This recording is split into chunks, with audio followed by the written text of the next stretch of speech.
Thanks for being here. Subscribe to Cheating Stories Best, so you don't miss new stories. The wife made the decision to separate, but the husband was perplexed after such a statement. Today's story with a similar plot. Enjoy watching it. The big 18-wheeler struggled to a stop as I pulled into the parking lot. I stopped the truck right in front of the mechanic's garage so old mechanic Ted could inspect it before it went back on the road. I was one of the few drivers for Masters over-the-road trucking service who did not own a truck. If I play my cards right, I will become one very soon. I have enough money to buy the Kenworth truck I've had my eye on for a long time. My name is Charles Bennett. My friends call me Chase. I hate being called Chuck, Chaz, Charlie, CB, or any of the countless other names people try to put on me. I just don't react to them. My mom started calling me Chase when I was 5 years old because all I did was chase everything. It could be my dad, my brother, any girl I liked at school, or even a dog. I loved chasing them. It kind of stuck, and from then on, I became Chase. I opened the curtains in the truck's sleeping compartment to let my passenger and current partner know we were home. "Hey, get your fifth place out of there or I'll leave you here," I shouted. The figure on the bed continued to snore lightly without changing either volume or tone. I smiled and then reached into the small bed cooler and pulled out a bottle of cold ice water. I removed the lid and then raised my hand over the slumbering figure with a mischievous glint in my eyes. As I began to tilt the bottle just a few centimeters away from seeing chilled water cascade out of it, she spoke. "Chase Bennett, how many molecules are there in one drop of water?" Her voice was of medium timbre, too high for a man but low for a woman. It was smoky and at the same time somehow prickly, but this voice simply radiated warmth. It was one of those phone-intim voices that makes men adjust their shorts and tense their leg muscles. "I don't know, Evie, probably a hell of a lot, but I'm not a chemist, so what do I know?" I grumbled. I hated it when she asked me questions like that and ruined a good joke. "Well, you should probably Google it to find out," she said in her slow, lazy southern tone.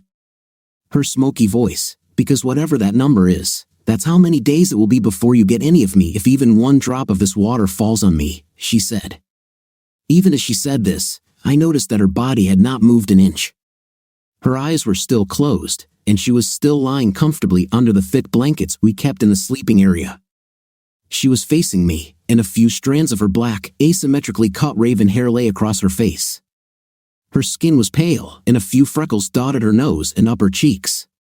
She was beautiful in that insidious way that some women are.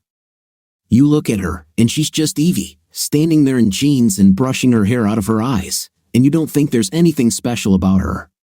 But when you see her next to a photo of some supermodel and compare her facial features and then the overall impression, you realize that she looks better. "Well, maybe I'll just get it from someone else," I snapped before my brain was fully engaged. Even as the words left my lips, I knew I had screwed up. Those icy blue eyes opened, and she stared straight at me as if looking at me through her eyelids. The expression in those eyes hinted at our difference in age and height. I'm 42 years old, 5 feet 5 inches tall, and 91 kilograms, mostly muscle from constantly loading and unloading trucks. Evie is 24 years old, barely 5 feet 2 inches tall, and weighs 46 kilograms fully clothed and soaking wet. But when she looked at me, a shiver ran down my spine. "You better be talking about your hand, because if it's one of those available girls from the parking lot or any other, I'm going to have to cowboy the crap out of her and make you watch," she said seriously. Evie stretched her little arms up and arched her back like a cat does. Then she turned to me and looked at the clock on the bedroom wall. "You're on time," she said. "Get in here." There was no mistaking her invitation, and my semi-excitement turned into full arousal when she pulled back the blankets and revealed that, although it was cool outside, she was wearing only very small lace panties. Her gaze was filled with love, lust, and almost hunger as she gave me one of her white-toothed smiles. "Hell no, not in your life." "You'll have to wait until we get home," I said.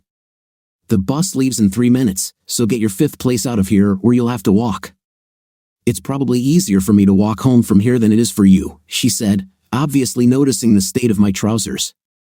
As usual, she was right. I was very excited, but I wasn't going to take any chances. All the drivers and mechanics were still telling me about the last time we were caught having an intimate in one of the trucks in the yard. I jumped off the truck and began gathering our belongings from the storage containers on the outside of the cab. The yard was next to the parking lot for our personal cars, and from here, I could see my baby before I could close the door of the container and collect all our things. Evie came down from the cabin. "Chase, throw that on the ground," she said, laughing as usual. I complied with her request and looked up at her. "Catch me," she shouted and stepped away from the truck, falling like a stone into my outstretched hands. "Evie, what if I missed?" I hissed at her. "No problem," she said. "Besides, I know that you will never let me fall to the ground. You love me too much for that." A grin appeared on her face that didn't want to disappear. "Have I ever told you that I love you?" I snapped. "Maybe I just like having a night with you," I said. "Don't even try, idiot.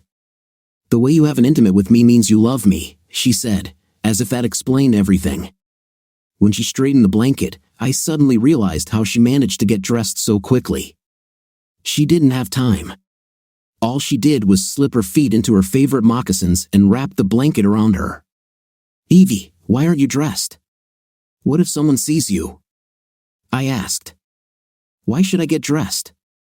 You'll still take everything off me as soon as the door closes. And if someone sees me, it'll probably make their day. So what's the problem?"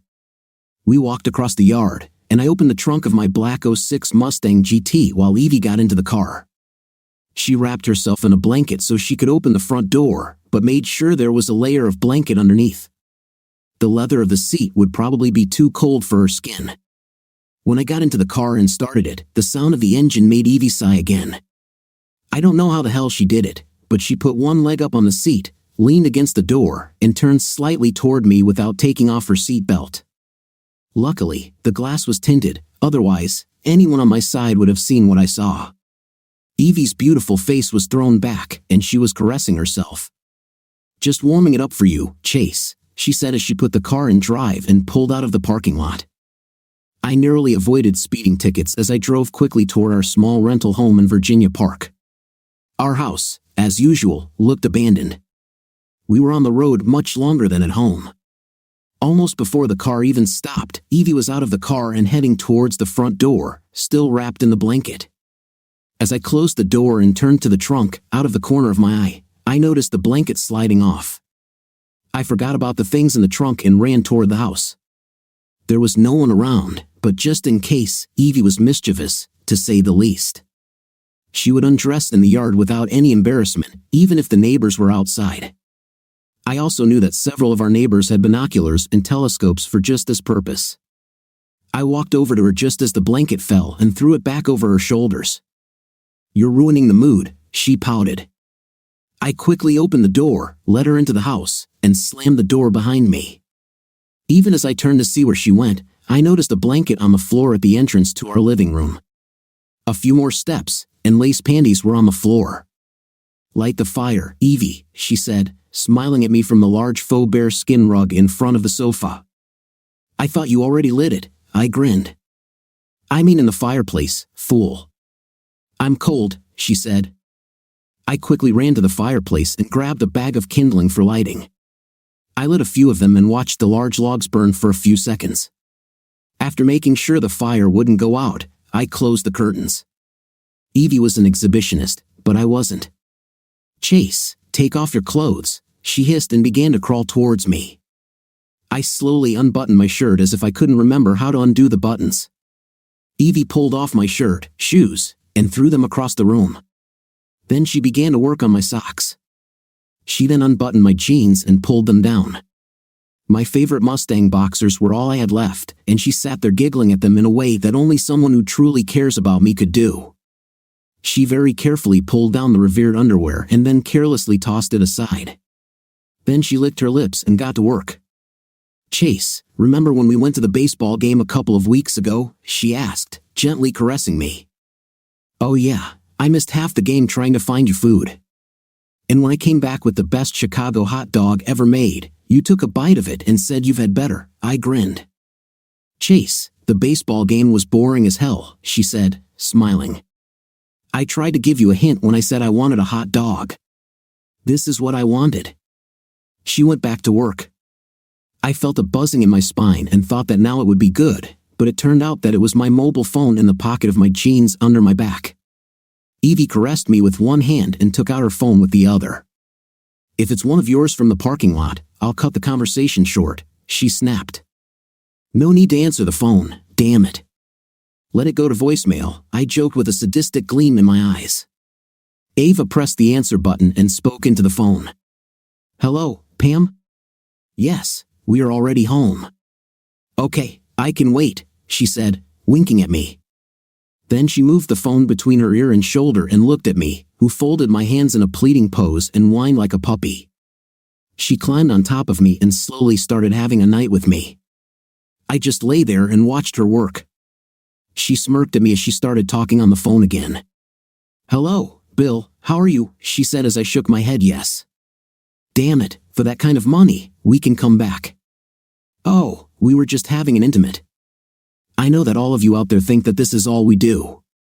Of course, in reality, this is not the case. We were preparing to eat, but we will be able to eat on the road. We need to pack some things and take a shower, so we'll be there in about an hour and a half. Okay, bye, and we continued to have a night. When we finished, she rolled over and rose to her feet, trying her best not to laugh, and then rushed to the shower. "Damn it, Evie!" I shouted after her. "What?" she asked, looking out of the bathroom.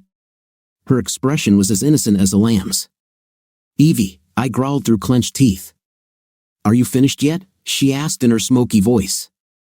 "It was a race, and you lost. I even gave you a head start. It probably takes longer as you get older, right?" Then the bathroom door closed, and I heard her laugh even as the shower turned on.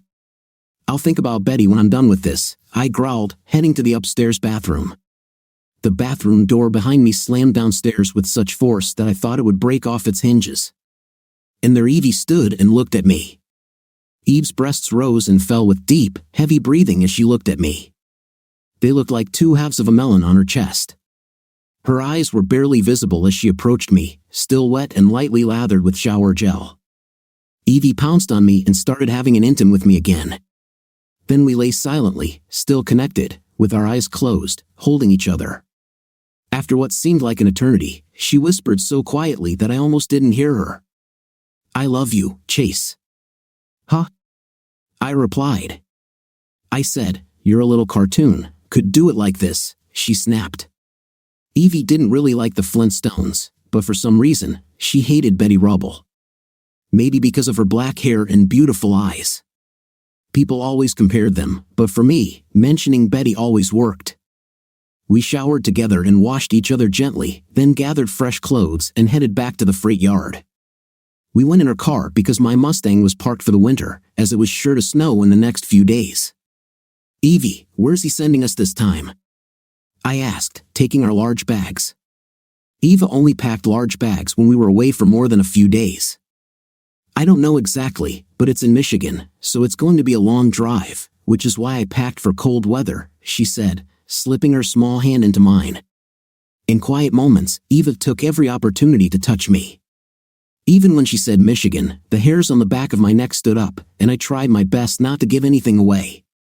This job, depending on how much it paid, could have given us enough money to buy ourselves a truck, but I was already thinking about giving it up. "Evie, will we ever settle down?" I asked seriously.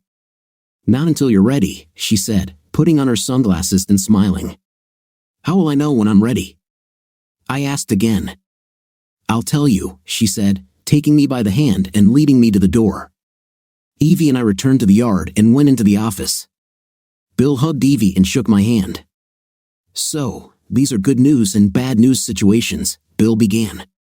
"The trip will be long, so you will be on the road during Thanksgiving, but it will pay almost double the going rate, so this will give you what you need to get that Kenworth you've been whining about for months." "What's bad?" Evie asked seriously. "Well, you know, being on the road away from home during the holiday. That's why they pay so much, and also why I didn't want to send one of the guys with his family," Bill said quietly.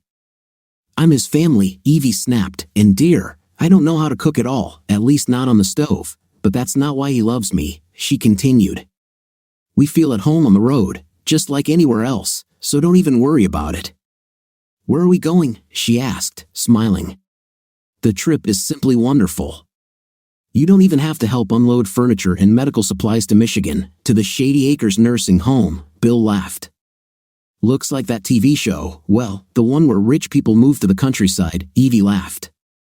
"That's Green Acres, girl," Bill laughed, handing Evie documents and information about his place of residence.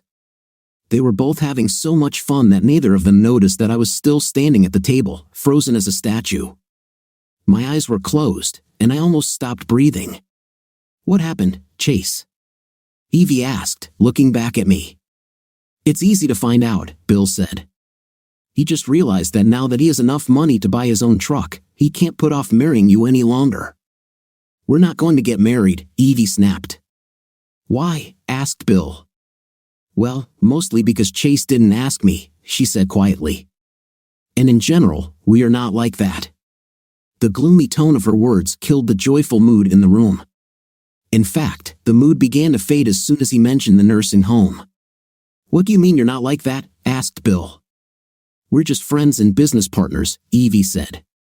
"I think everyone has the wrong idea about us. Our friendship simply brings certain benefits, but that's all there is." Bill burst out laughing and fell onto the couch in his office. "What's so funny, Evie?" asked Bill. Bill looked up at her, stopped laughing, and asked, "Evie, have you ever traveled with other truck drivers?" "Of course not." Evie snapped, as if she had been insulted. "I know that any or all of them, including the married ones, would jump at the chance, whether it included additional benefits or not. Hell, I'd start driving a truck again, and Elaine would kick my 5th place for the chance to ride with you." "Does Chase even pay you?" asked Bill. "No, not really," Evie answered. "Then why are you traveling with him?" Bill asked again. Before she could formulate a response, Bill turned to me. "Chase, maybe let Evie take turns riding with you," he asked me. "Does she help you a lot when unloading? Can she read the map well enough to navigate for you when you hit parts of the road where you can't use GPS? Let me guess, when you pull into a truck stop for a little rest and see one of these beddies, does Evie just make room for it in the sleeping compartment, or does it go and eat while you indulge your base desires?" asked Bill. "And all the reports about her damaging property or getting into fights with waitresses who look at you cannot be true." "Well, speak up," he said. "You travel together, you eat together, God knows you sleep together, and hell, quite often, as I heard, you live together. Damn it, you finish each other's goddamn sentences," he said, placing his hands on his belt. "I don't care what you call it, but for the most part, you two are already married, so deal with it," he hissed. "Now get out of here and go to Detroit," he said, ending the conversation. The truck we took for the trip was a large Freightliner with air suspension. It's a really nice car, and the sleeping space is huge compared to what we're used to. We stopped and took plenty of snacks and drinks for the road, choosing places to eat and refresh ourselves from the restaurant lists on the GPS. When we left the yard, I think Evie realized that I needed to think, so she just kissed me on the cheek and went to bed to take a nap. Evie would doze for a while and then come back to keep me company and watch with me when it started to get dark and we needed an extra pair of eyes. "Are you a cat or something that requires you to sleep most of the day?" I snapped when we got onto the highway. She knew this was my way of breaking the ice and starting the conversation again after my quiet time. We'd been together long enough for Evie to know when something was bothering me. She also knew that there were things I had to decide for myself. "I don't want to upset you, Chase, but something happened to me while we were at home," she said. "What?" I asked, wondering what could happen all these 3 hours that we spent at home. "We were together, big bad man, and now I'm so tired and tingling," she said, grinning. "So, I need to get some rest in case he tries to do it again." "Do you think he can?" I asked incredulously. "I don't know," she said. "But Chase, yes?" "Evie," I answered. "I want him to do it because I liked it." "I really liked it," she said, kissing me again. Shady Acres Nursing Home. Malcolm Martin, 72, walked rookie Brad Stevens around the house. He would stop and show him where things were and how to find things that might interest him. Shady Acres was a fairly large house with many amenities, and Malcolm enjoyed being the unofficial tour guide. It allowed him to meet new people and help them settle in, as well as giving him something to do. Although Malcolm himself was a resident and not an employee, he had regular duties that, if not performed by him, would not have been performed at all. Many residents considered Malcolm the mayor of Shady Acres. Malcolm showed Brad, who was quite chipper for an 80-year-old man, the entire compound and the entire building from top to bottom. He saved this part of the excursion for last. A long time ago, this would have been the best part of the excursion, but for the last 3 years, it has been the worst. If Malcolm had started here, Brad might not have stayed. Malcolm knocked on the large, imposing wooden door with a sign attached to it. The sign said director, and underneath it, there was space for a name. The place was empty, but it was obvious that some name had once been there. Malcolm didn't wait for the knock to be answered but simply turned the knob and pushed the large door open. Until about 3 years ago, this door never closed. When Malcolm and Brad entered the large office, Brad saw a woman standing motionless near a huge desk and looking out the window. She turned when she noticed someone entering the room and met their gaze. The first thing both Malcolm and Brad noticed was that there was almost no expression on her face. There was only a blank look. She might have once been beautiful, but now she might as well be a robot. Malcolm was used to it by now, but it bothered Brad. It was as if the woman was a zombie. He tried to put this thought out of his head and took a closer look at her features. She was actually quite cute. She had medium-length white blonde hair that fell just below her shoulders and gray eyes. Her skin was very pale, as if she had never tanned. Her body had probably been beautiful once too and still was, although maybe a little blurry in the middle. Her breasts were large and inviting, but her legs and butt were a little heavy. A few months of training, and she could be stunning, Brad noted. Perhaps the worst thing about her was her posture. Even as she turned to face them, Brad noticed that her shoulders were hunched as if the weight of the world was on them. Her eyes seemed to be constantly looking down. Brad Stevens, meet Ann. She's the director of Shady Acres, Malcolm said. Co-director, and corrected, extending her hand toward the newcomer. Nice to meet you, ma'am, Brad said. Brad shook Ann's hand carefully and noticed that even her hands seemed as cold as the rest of her. Cold and fragile, he thought. To Brad's surprise, the conversation and meeting ended there. And simply turned to the windows, and Malcolm led them out of the office. As soon as the door closed, Brad began rubbing his hands and shaking. "BR," he said, "what a cold she has. Potential, though. I'd love to warm it up. A few years ago, this woman was hot as the sun. If you got too close to her, you got burned. She was the sweetest and most beautiful woman you had ever seen, slender and gorgeous. You didn't need any Viagra around her." "This place looked like a construction site," Malcolm said. "What does construction site mean?" asked Brad. "Because she had so many exciting men around her," Malcolm said, stroking the front of his trousers. "What happened?" asked Brad. "A tragedy in her personal life, which I won't go into, led to her fading," Malcolm said. "This place is good, but not as wonderful as it was." Inside the office, the phone on Ann's desk began to ring. She looked at the display and saw that the ID field had only 3 digits. This meant an internal call. She reluctantly picked up the phone. "Hello," she said languidly. "And there's no way I can handle all these people for Thanksgiving if we don't buy more tables and chairs.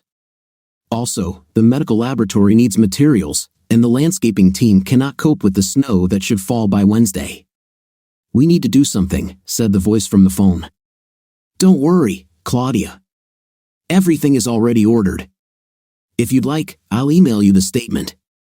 The truck should be here by Wednesday morning. You will have enough time to set up the tables, and the crew will have enough time to clear the snow," and said, and hung up. She turned back to the windows, and in her crisp white blouse and gray skirt, she could easily be mistaken for a statue or an ice carving. I heard the sleeping woman yawn and smiled. I imagined even putting her precious iPad in one of the storage drawers in the sleeping compartment. She'll probably start taking off her clothes soon. As if in response to my thought, a woman's hand reached out from the sleeping area and placed tiny black panties on my shoulder. "They'll give you something to think about while you're driving," Evie said. "And I don't want you playing your hillbilly hippie music while I'm trying to sleep." Find me Taylor Swift. That's the problem with living with someone younger than most of my socks, I thought. She has no taste in music. As soon as I heard Evie start snoring, I started scrolling through the channels on the radio, looking for music to drive to. I heard an old familiar tune that I knew Evie wouldn't like, but I turned down the volume and frowned as the singer's deep, mournful voice came through the speakers, threatening to pull me into his melancholic mood. Looking for the pieces of my broken dream, I wonder if the years have closed her mind. It's probably Wanderlust's lure in an attempt to free myself from the good old faithful feeling that we once had. Carefree highway, let me slip away from you. Carefree highway, you've seen better days. Morning blues from head to toe. Carefree highway, let me slip away from you. A layered barrage of guitars oozed from the stereo system, mimicking the tears rolling down my cheeks. I was completely lost in the emotion of the song. The sadness was good, just what I needed to release the pent-up emotions that had burst free at the thought of returning home. Unfortunately, it was short-lived, as the mood was destroyed by a shrill, smoky voice from the sleeping area. Chase, damn it, turn that off. Nobody died, so there's no need for a funeral. If you like listening to this, at least play it backwards so you can get your dog and your truck and your house back, Evie said. Find me some good damn music, something with a rhythm. Despite my disappointment, I smiled because Evie never let me wallow in sadness. She always lifted my spirits no matter what, and although I never said it, I hoped that she knew that I loved her with all my heart and soul. I decided that instead of being afraid of what might never happen, I would focus on the positive, on how to finish this damn transportation and buy ourselves a truck. Evie and I would still work for Bill, but we wouldn't have to pay a huge rent fee to use one of Bill's trucks. Of course, if the truck breaks down, we will have to pay for it ourselves, but overall, we would earn much more, and maybe we could actually settle down. I couldn't believe I was even thinking about this after what happened last time. I knew that Evie considered me her savior, but in fact, it was she who saved me, and more than once. While she was snoring on the bed, I remembered our meeting. I was just about to pull out of the Wichita parking lot when a figure appeared in my path. The small figure ran as fast as he could, but the two larger ones were catching up with him.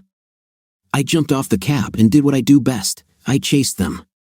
When I caught up with them, the figure they were chasing stumbled, but they never got to her because I grabbed both of them by the scruff of the neck from behind and pulled them off their feet. Then, I stood between them and the smaller figure and clenched my fists. I was bigger than both men. They stood up sputtering and smoking. One of them raised his hands as if they were knives. I took a martial arts course while in the military, and I didn't like the way this guy stood. The little guy looked like he knew his stuff and was recovering from being knocked down, so I decided to get this over with quickly.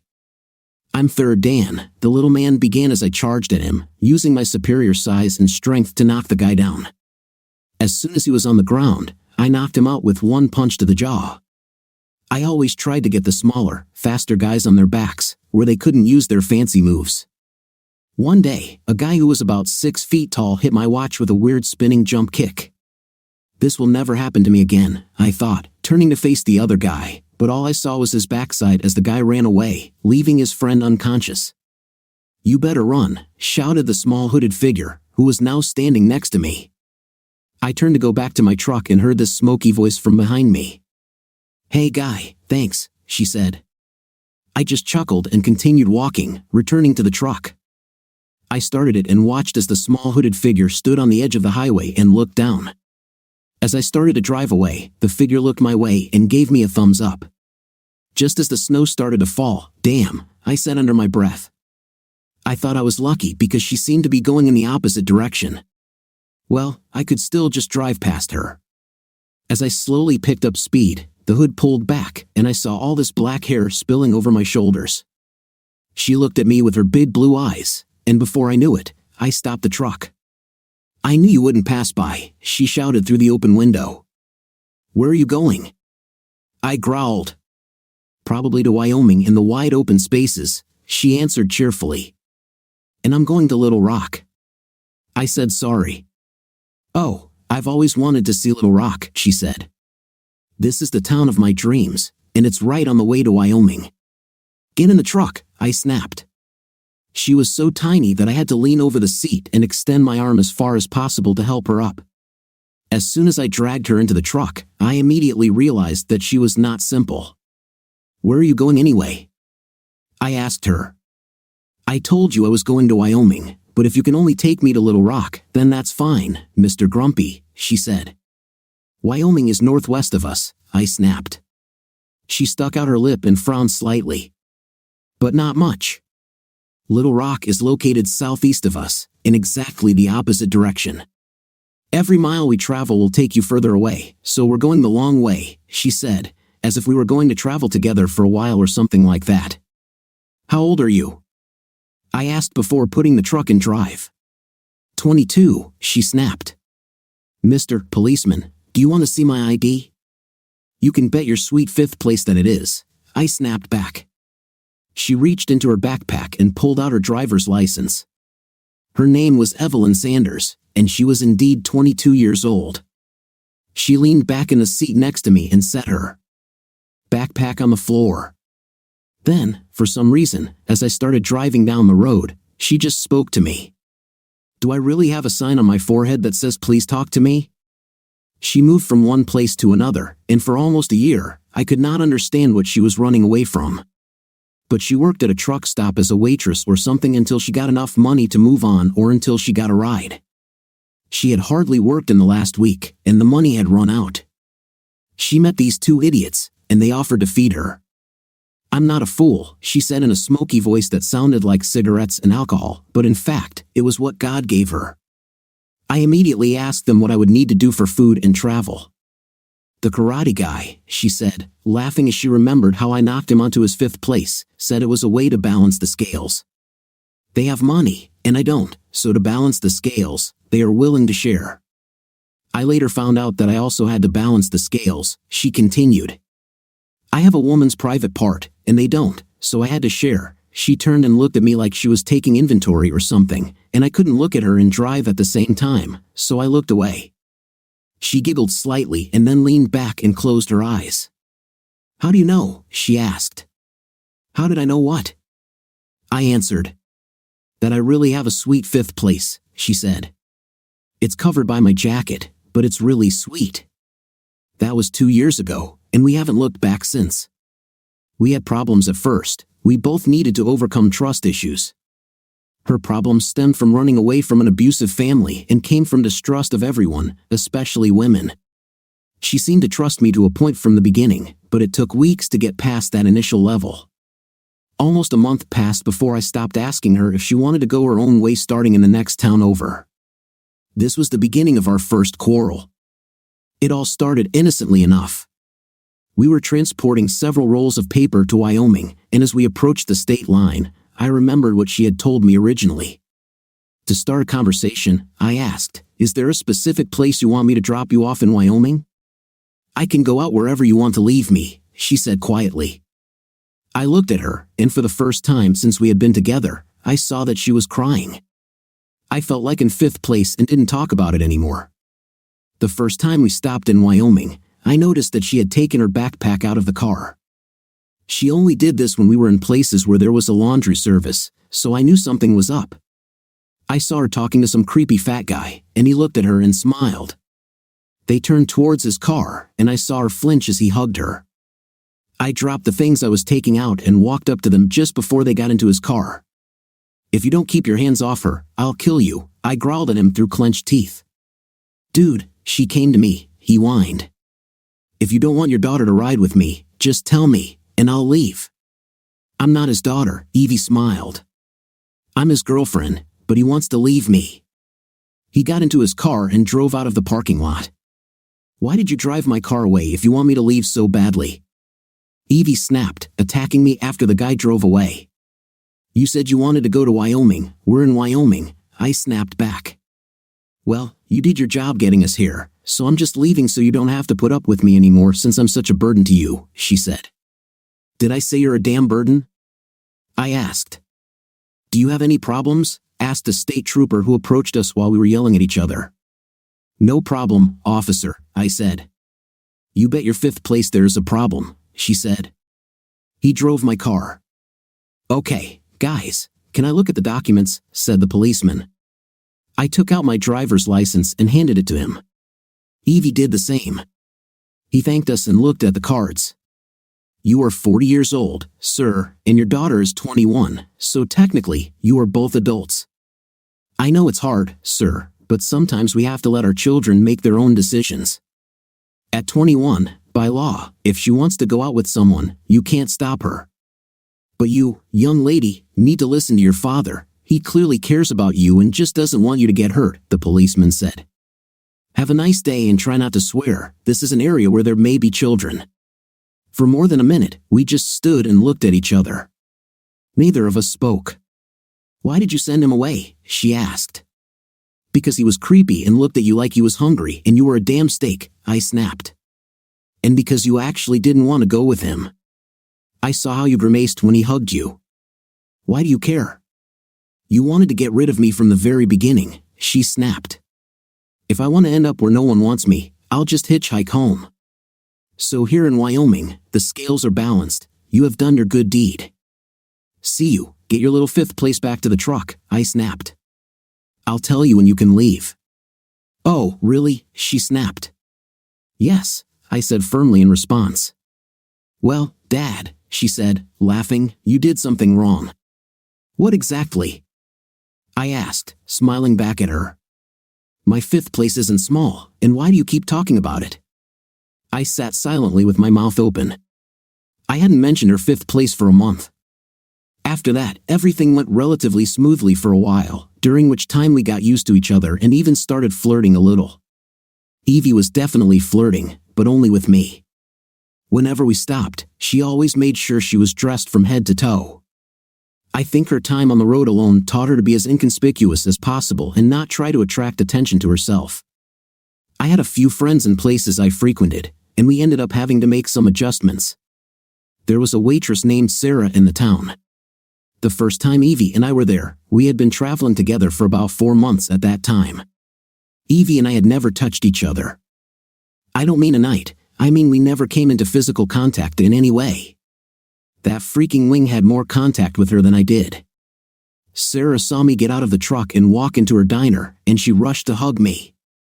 Then she gave me a quick kiss and asked what I wanted to order just as Evie sat down at the table. They looked each other up and down and just got down to business. Chase, you didn't say you had a daughter, Sarah said, trying to make sense of the situation. Chase, I didn't know you liked old ladies, Evie snapped. I'm no more his daughter than you are his grandmother. Are you trying to kiss all the men in this hole or just mine? Evie, calm down. Sarah is my old friend, I said quickly, wondering how things got out of control so quickly. The food here is great, let's just grab a bite and get back on the road. As far as I remember, it was you who wanted to stop, I said cheerfully. Sarah tried to compose herself and left after I told her what to bring. Evie, after Sarah gave our order to the chef, sat down at the counter. Evie went into the ladies' room and asked me to play a song on the jukebox. Which song? I asked, perplexed, because we had never talked about music. Just play something I like, she said. You need to start learning what I like. I walked over to the jukebox, wondering what she meant. The jukebox was one of those modern ones that play MP3s. I hadn't been there more than a minute when Sarah came up to me, put her hand on my shoulder, and ran it down my back. I still don't remember if it was more than just a friendly touch because it was over so quickly with all the flying glass and screaming. Evie came out of the ladies' room, saw Sarah come up to me and put her hand on me, and just grabbed the nearest thing she saw. It turned out to be a wrench that one of the clients put on the table. The wrench hit the jukebox inches from Sarah's head, followed by Evie. Sarah probably outweighed Evie by about 20 kilos, but Evie was furious and heading our way. I intercepted her, grabbing her by the waist and leading her to the truck. Afterward, we returned to the restaurant to pick up our food and pay the owner for the glass in the front of his jukebox. We'll never go back to this hole again, Evie snapped as I pulled the truck onto the road. But the food is good, I said, trying to change the subject. The next time she puts her hand on you, I'm going to throw more than just a wrench at her, Evie snapped, taking the bag of food and throwing it out the window. She then reached out and placed her hand over mine as I shifted gears. The touch of her hand was the first time I had touched another person in almost a year, and this cemented the bond between us. I don't know when it started, but at that moment, I realized that something was happening between me and Evie. I remembered her words to Sarah, "Do you kiss all the men here, or just mine? When did I become hers?" "I'm sorry, Chase," she said, touching my arm again. "It's not as bad as it will be," I answered. "You threw our food out the window, so we'll have to live on potato chips for the next 200 miles. Even after that incident, it was over a year before we actually had intim. We slept together in a bunk bed off and on for months. We were waiting out a snowstorm in Ohio for safety reasons. The roads were closed. We played a few video games and listened to some music before I told Evie I was going to take a quick nap so that when the roads opened, I could drive longer to try to get us somewhere closer to schedule. We lay next to each other in the sleeping place. I was wearing jeans and a flannel shirt. Evie was wearing sweatpants and a t-shirt. We always kept it warm and cozy inside the truck. I woke up in the middle of a dream because I dreamed that someone was licking my neck. When I woke up, I discovered that this was not a dream. Evie took off her sweaters and sat next to me in just panties and a t-shirt. She licked my neck very gently, and then, seeing that I woke up, she began to caress my lips. Then, while giving me little kisses, she started trying to unbutton my pants. "Eve, what are you doing?" I started to ask, but she interrupted. "SHH," she said.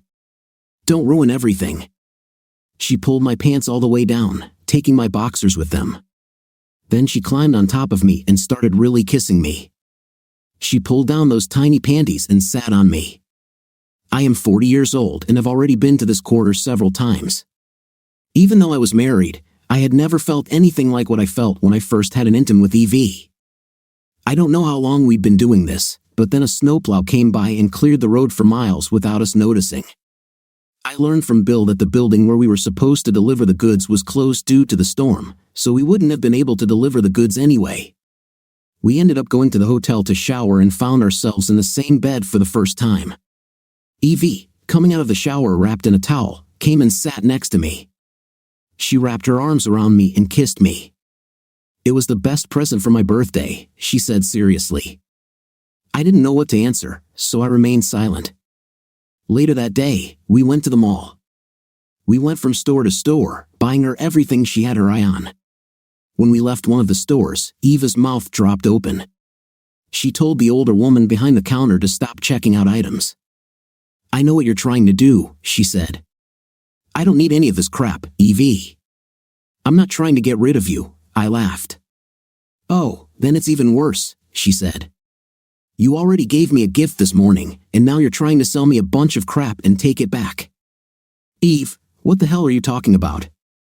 I asked. The old lady behind the counter asked, "What did he give you this morning?" Evie simply leaned towards the woman and then patted me between my legs through my pants. "He gave it to me this morning," she grinned, "and now he's trying to replace it with some clothes and other crap." "I wouldn't do that either," said the woman. "You better make sure he isn't trying to give it to some other girl." My thoughts raced through the months that turned into 2 years that Evie and I were together. The truck traveled several miles. We had just crossed Michigan when Evie climbed out of her sleeper and back into her seat. "Damn it, Chase," she snapped, "because of you, I missed 2 whole states." "We'll pass them on the way back," I said quietly.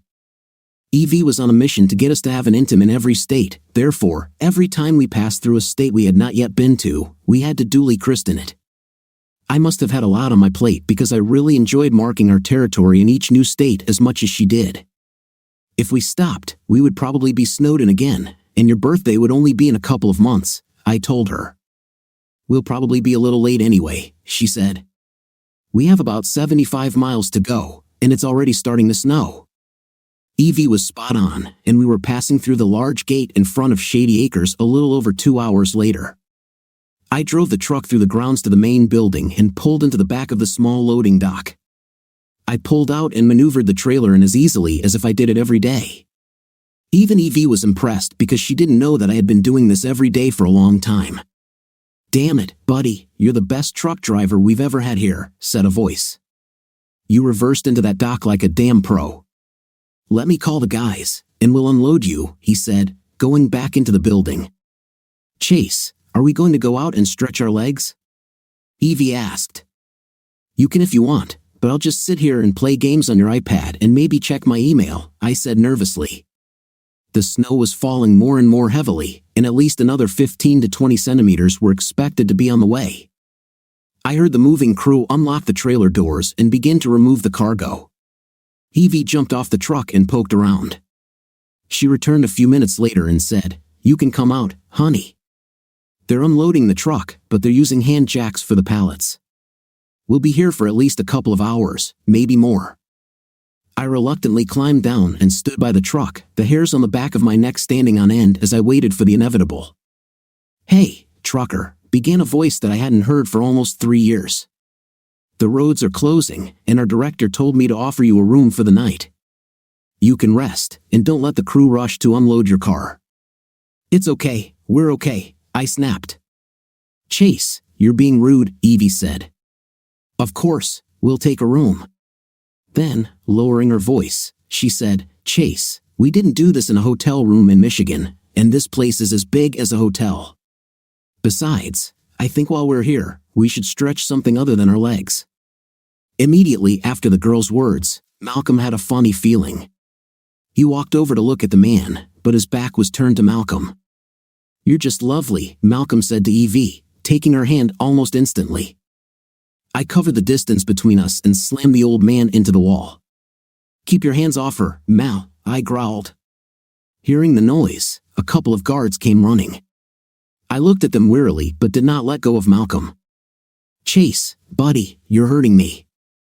"I'm not as young as I used to be," Malcolm shouted. "Chase, honey, let him go," Evie said. "He just wanted to shake my hand. He is old and harmless." "Let him go, mister," said the first guard, "or will you hire a policeman?" I grinned. "You don't have a gun. Hell, you don't even have a baton. Are you sure the $7.50 an hour you're making is worth it?" The guard looked at Chase and thought. "Go and get in," he said to his partner. "Oh," I thought. I let go of Mel and headed towards the cab of my truck. Malcolm was rubbing his neck where Chase had grabbed him. "Chase, where are you going?" he asked. Malcolm honestly didn't understand what was going on here. The last time he saw Chase, they were best friends. Mel considered Chase his son. None of this made sense to him. But the miracle Malcolm prayed for happened. "Evie, get in the truck, we'll unhook it and come back tomorrow for the trailer," I shouted. "Chase, the roads are too bad," Malcolm said. I was almost there. A couple more meters, and I would have reached the truck. A few more seconds, and I would have been in the safety of the cabin, and all this, the very thing I had been afraid of since Bill told me where my destination was, could have been avoided. This also could have been avoided if I hadn't grabbed Malcolm, but I wasn't going to let that old man get away with it again. Evie also headed towards the truck. She didn't know what was going on, but if her man said to get in the truck, she got in it. And Bennett arrived at the loading dock moments after hearing some crazy truck driver slam Malcolm into the wall. Few things provoked such a reaction from her now. Some thought that she had simply lost the will to live, but the news of the danger threatening a man who was not just one of her guests made her shudder. Malcolm was her friend and had been for a long time, even before her husband left her, back in the days when the two of them put every effort into making the twilight years fuller and happier for their charges. Back when there was nothing they wouldn't do for the people they cared about, people whose own children sent them to such places because they didn't have the time or interest to take care of them themselves. When Ann saw the large man on the platform, she understood why security had called her. He was large, but there was something familiar about him. As soon as she stood on the platform, she recognized him, and her brain began to malfunction. "This can't be true," she screamed, as her mind checked what her eyes were saying. "Chase!" She ran towards him as fast as she could. Nothing should stand between them. There was nothing standing except for one container brunette with a smoky voice. "Wait, Grandma, how do you know Chase?" Evie said, holding out her hand warningly. "Chase, who is this little girl?" asked Ann. "The same little girl who will beat your fat old fifth place if you call me a little girl again," Evie snapped. And tried to get around Evie, but the girl got in her way. No matter how she moved, "Chase, why did you try to hurt Mel? He was like a father to you. Why did you leave us?" "Where the have you been?" asked Ann. I just turned and looked at her coldly. Yes, exactly, I snapped. What the hell kind of father he was too? I just didn't want him to touch Evie with his dirty hands. Just because my last woman was a cheater doesn't mean Evie is one too. He won't be able to get this one, damn it. I'll cover his old 5th place with dirt first, and all the other old idiots too. I won't leave this time, I yelled. More employees and many residents came to the noise and screams. Those who had been here for some time, both staff and guests, immediately recognized me and stared as if I had risen from the dead. Maybe we should move this to somewhere more private, Malcolm suggested. You two should probably talk. He won't go anywhere alone with that old brat, Evie hissed. Chase, the snow is still falling, and the roads won't be cleared until tomorrow morning, and said. Her thoughts were still preoccupied with her husband's sudden appearance. She didn't care why he left her or where he was or how many women he slept with. All that mattered was that he came home to her, and she wouldn't let him leave her again without a fierce fight. Her entire adult life had been spent in love with this man, and this freckled, jet black-haired would never take him away from her. Why don't we prepare rooms for you and your friend? A room and a girl, Evie snapped, interrupting her. What are you talking about now? Asked Ann. You said rooms, Grandma Moses, Evie snapped. We only need one room, and I'm not his friend. Well, maybe I'm his friend because we have a night a lot, but I'm his girlfriend. Who the hell are you? I'm his wife, and snapped. Everyone was quiet for a while. Evie was stunned into silence. I was as angry as ever, and old wounds were reopened. Malcolm was shocked by my sudden return home, and was trying to figure out what she could do to keep me here and why I had left in the first place. An hour later, the 4 of us were in the room that Ann had given us. Malcolm and I sat down across the table from each other. Ann sat down next to me. She seemed to be trying to get as close to me as possible. She hadn't touched me yet, but it was inevitable that she would try, and probably soon.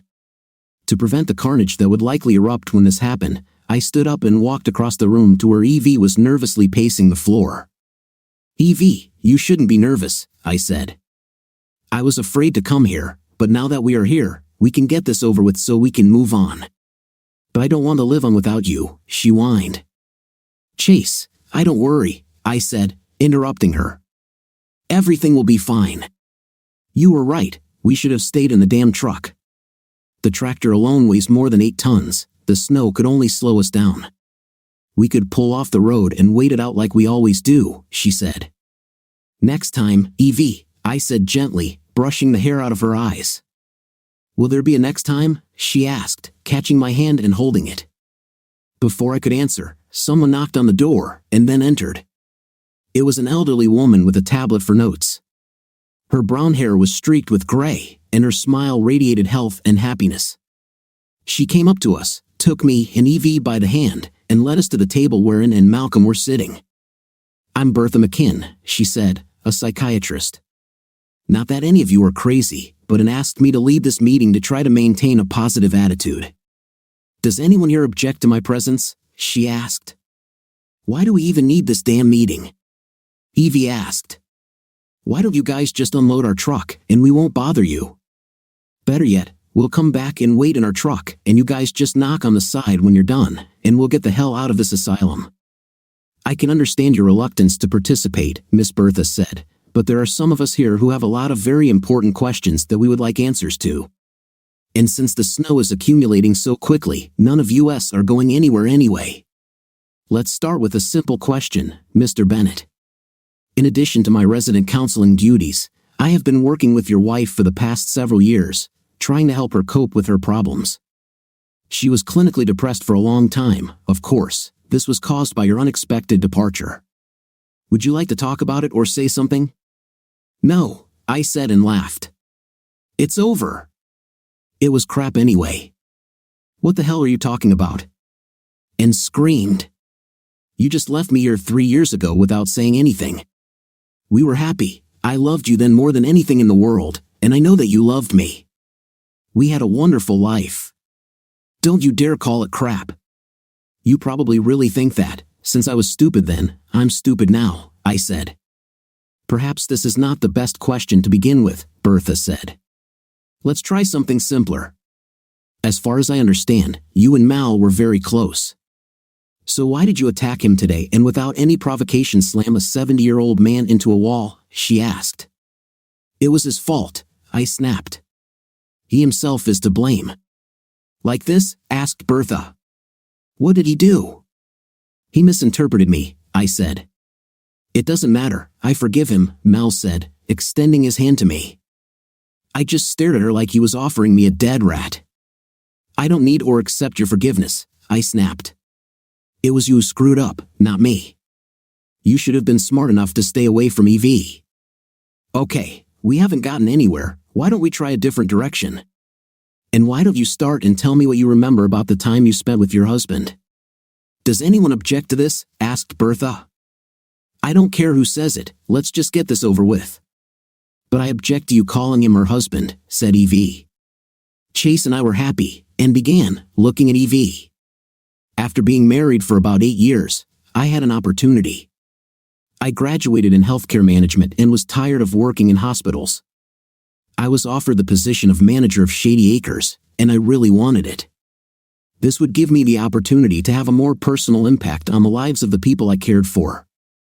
Of course, I couldn't do this without Chase, because we would have to move to the state to do it. I knew that with his business management degree, Chase could find a job anywhere, but I was still worried that he wouldn't be willing to just move to another state. To my surprise, he fully supported me. He even came to work here with me, knowing that we did not have enough employees. This place has become our life, and the guests have become our extended family.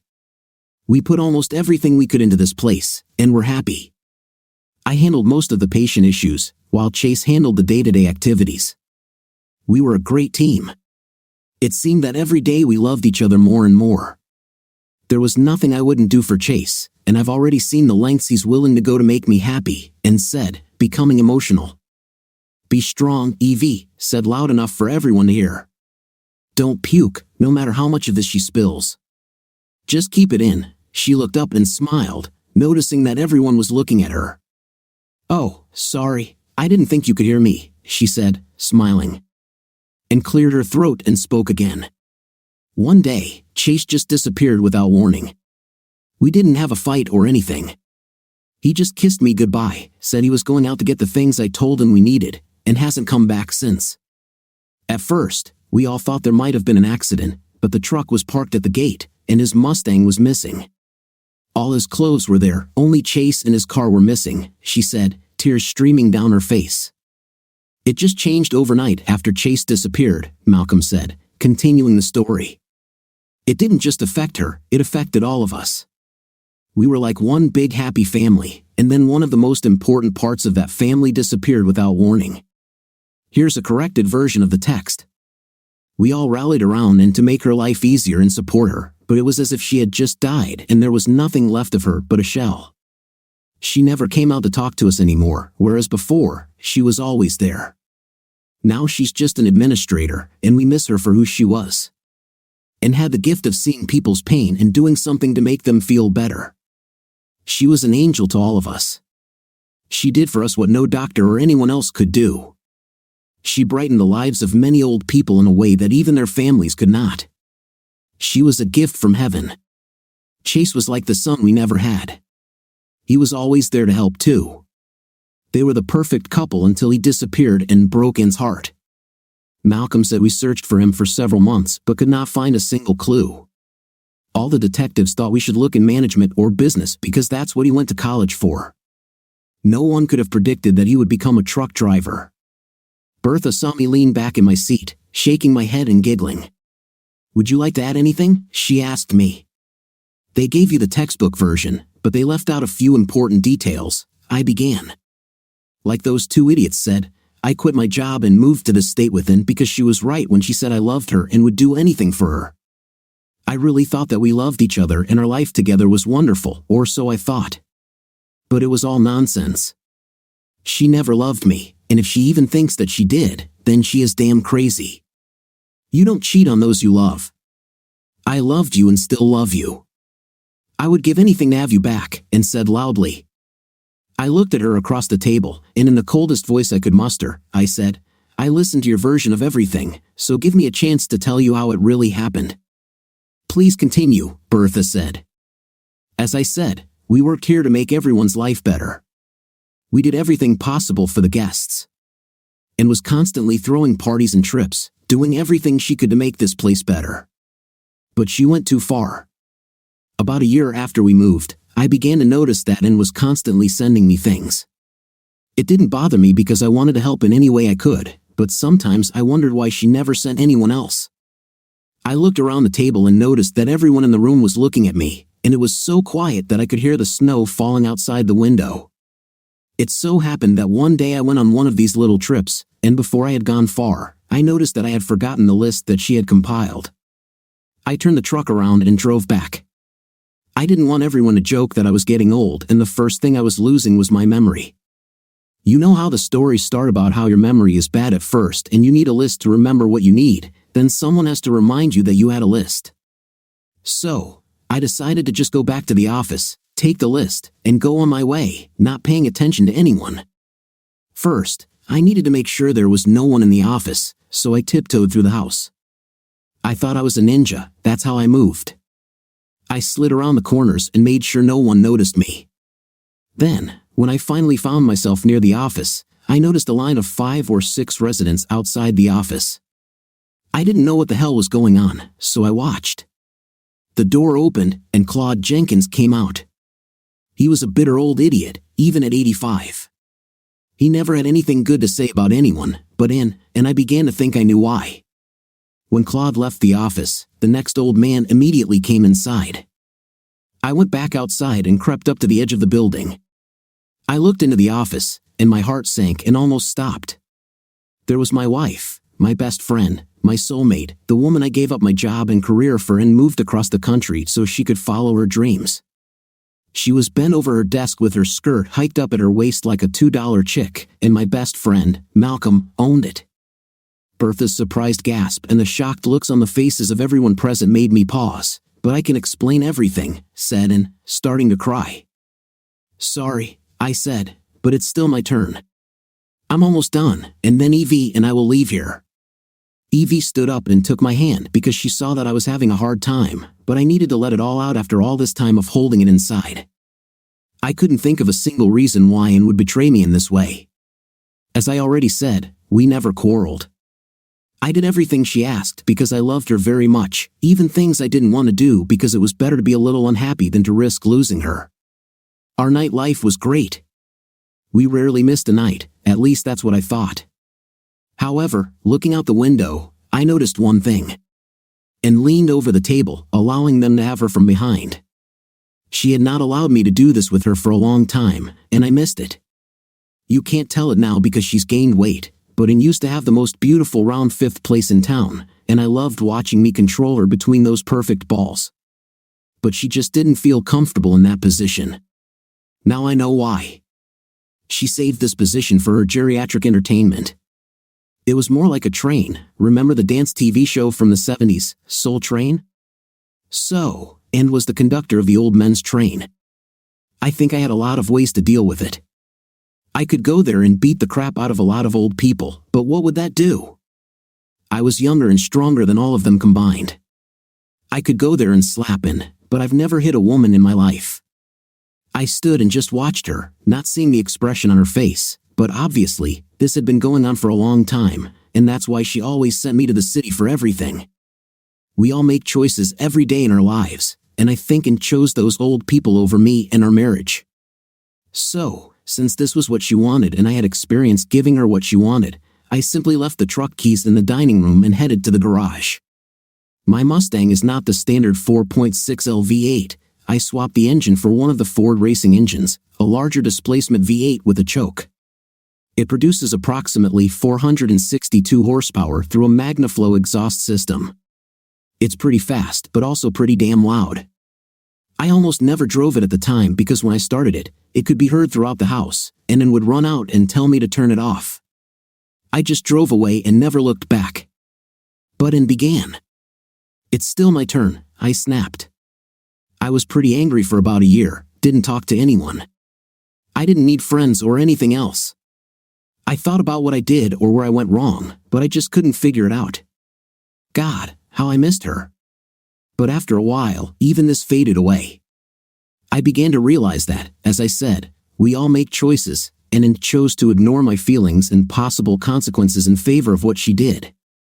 So, I could either cut myself off from life or just move on. I started looking at women again. The first one was probably Ruby in Memphis because she looked like but younger and had bigger breasts.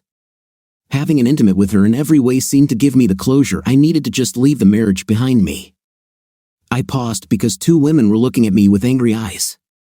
At the same time, our marriage is not over, Chase, and snapped. We can and will work things out. You don't understand, she started to say something else but was interrupted. Shut up, Grandma, Evie snapped. He's done with you. Evie looked at me with fire in her eyes. I knew that was after you. Next time we go to Memphis, I'm going to that bottle blonde. Those breasts aren't even real, Chase. If my breasts are not big enough for you, then you will be better off with Grandma. Her breasts are probably waist level when she takes off her bra, but at least mine are real. Can I please finish? I asked loudly. Since neither Evie nor Ann objected, I looked at Bertha and then at Malcolm, who had his head down and couldn't look at me. I didn't file for divorce because I decided that if Ann wanted, she could pay for it herself. I also didn't think I'd ever get married again, so I didn't need it. I simply refused any job that required me to go to Michigan for a while. Then, when all the car parts started coming here and here, I decided it was stupid and just didn't take any jobs in Detroit. I was just starting to feel human again. I had a new life, a few friends across the country, nothing serious, but life was good again. There was still a little loneliness in my heart, but I decided that it was just lingering traces of feelings that I had left for Ann. I heard her sob softly as I did so. Then I met Evie. She was brash, rude, angry, and insanely jealous, the complete opposite of Ann. She's too young for me, and we have absolutely nothing in common. We constantly argue about everything and everyone. I don't know how or why we haven't killed each other yet. Oh wait, I know. It's because I love her like there's no tomorrow. She took away all the pain I received from Ann and made me whole again. All this time, I avoided coming here because deep down, I was afraid to return. I was afraid that I would feel like I had given you everything I had, and it still wasn't enough. I looked straight at Ann as I said this, but suddenly, it doesn't matter what you think, Ann, because Evie is my life now. So if we run into you, then so be it. I was no longer afraid. Then we got here. I saw Malcolm, and when he touched Evie, I just lost it. I won't apologize to you, Mal. I'm sure you understand why. But it's over, and that's my sad little story, I said and stood up. Come on, Evie. The unloading should have been finished by now. Let's hit the road. Evie stood up to follow me, and we both stopped when Ann jumped up in front of the door and said, Wait. Evie and I looked at her silently. Bertha was still in shock and couldn't say anything, and Malcolm was still sitting at the table muttering to himself. You do not understand, said Ann. Don't you want me to explain it to you? No, I said and headed towards the door again. Let her speak, Evie said. We have already heard so much. We can hear the rest so that it all ends. Evie and I sat back down at the table. Before Ann could begin, Malcolm burst into tears. Sorry, Chase. I didn't mean to hurt you at all. You weren't supposed to find out. It was stupid, he said. Great, I snapped. I wasted my life and lost my marriage because of stupidity. Chase, I love you so much that I still sit by the window day after day waiting for you to come back. Here's the corrected version of the text. If you hadn't shown up today, right now I'd probably be sitting there waiting for you, said Ann. As you already said, we loved each other. You talked about how much you loved me. I loved you just as much, and I still do. You were the only man in the world for me, and you will always be. When she said this, Evie snorted and laughed. Chase, only two things were important to me back then. First of all, you, and second of all, this place and my people. If you remember, some of those older guys were very depressed, almost to the point that they simply lost the will to live. One of the worst was Claude Jenkins. He didn't care anymore. I started talking to him about it and found out that even at his age, he has a very strong night drive. I thought that an 80-year-old man didn't know what to do with this. Anyway, one thing led to another, and I started wearing slightly more revealing blouses around Claude, and it got results, leading to more and more teasing, and finally, some touching. I never told you about this because I didn't see anything wrong with him, but I knew you'd be furious. It took time, almost 6 months, but he began to fade away again. He became so depressed that he did not leave his room. I had to get Malcolm to bring him to my office, and that's when you went on your first shopping trip. I felt damn guilty, but I was determined to save this old man's life, and I succeeded, Chase. He could barely continue, but over the next few weeks, he became human again, better than ever. I was amazed that something so simple worked when all the pills and psychologists had failed.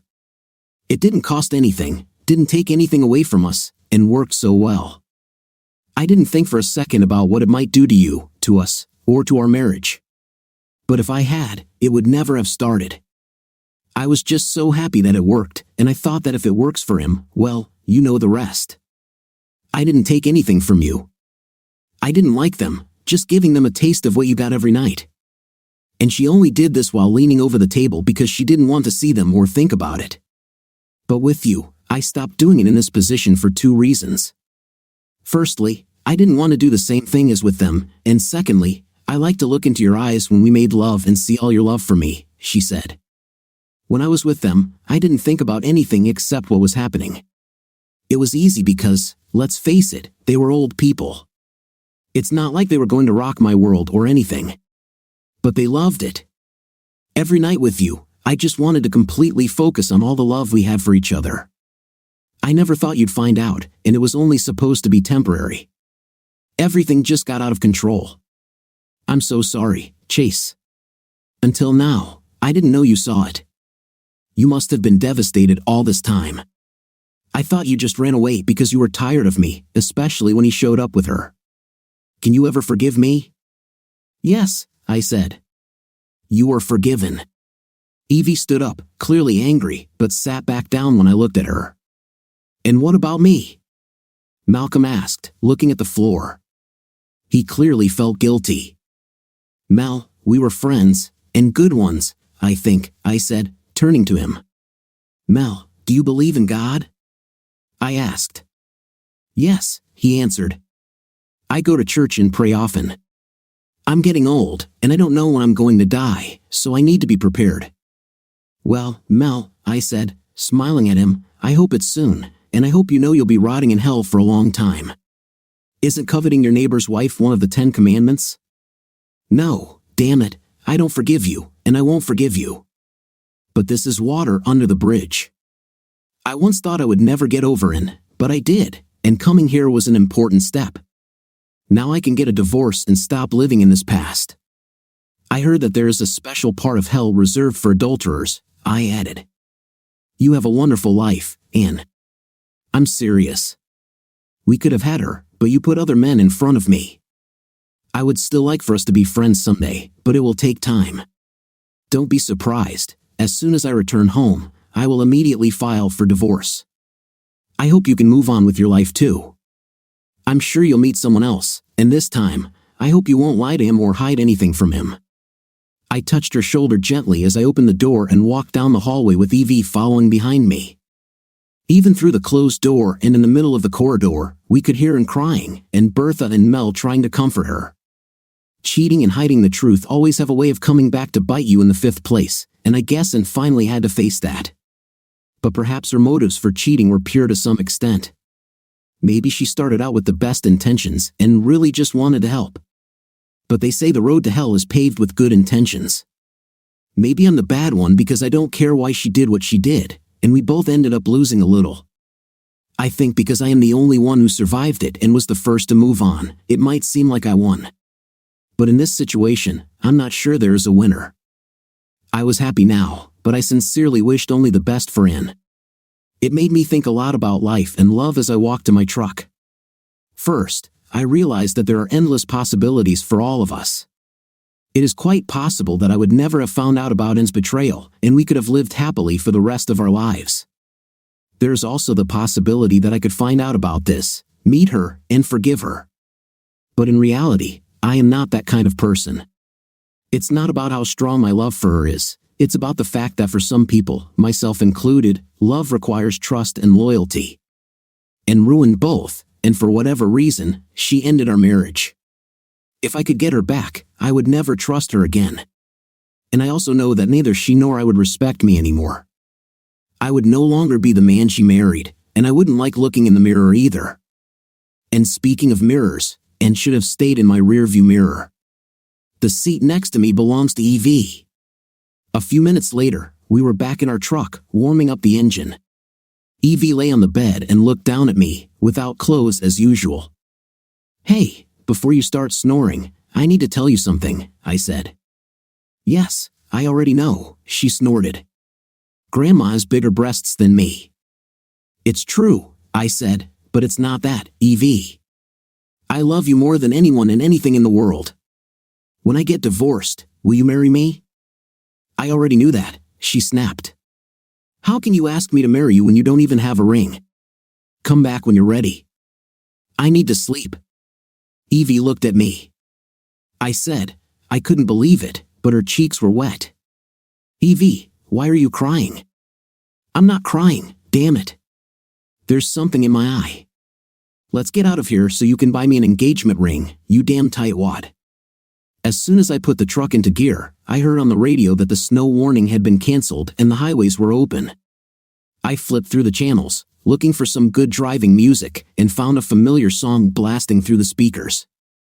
Leafing through the pages of those times that I love most, I wonder if she does the same now. What I call life, it's just satisfaction.